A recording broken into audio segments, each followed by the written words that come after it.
I'm Leslie DePoe, a registered nurse with specialty in poison. Foraging mushrooms is popular.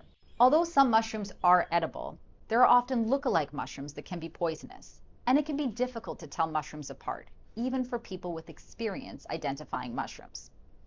Mushrooms that are safe to eat in one part of the world may not be safe to eat in another part of the world, even when they look the same. Poisonous mushrooms cause toxicity that can range from mild stomach upset to more severe symptoms like seizures or liver failure, rarely death. Most serious mushroom toxins cannot be destroyed by washing, soaking, cooking, or freezing mushrooms before eating them. After picking, mushrooms should be stored in a paper, not plastic bag in the fridge to reduce the chance of bacterial growth. Here are a few key takeaways. If you forage for mushrooms, be careful to identify the mushroom before eating it. Online apps and websites may not be accurate. Number 2, if you're uncertain about what type of mushroom it is, do not eat it.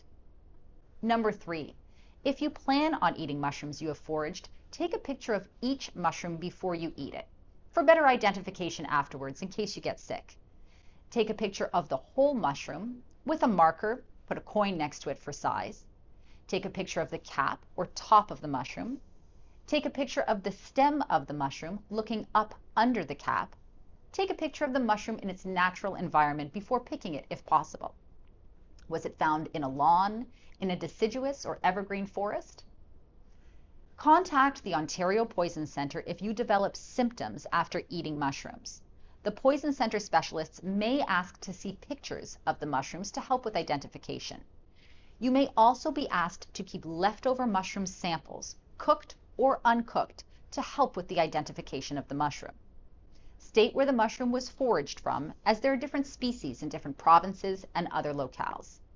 The Ontario Poison Centre cannot provide identification of mushrooms to the public before they have been eaten.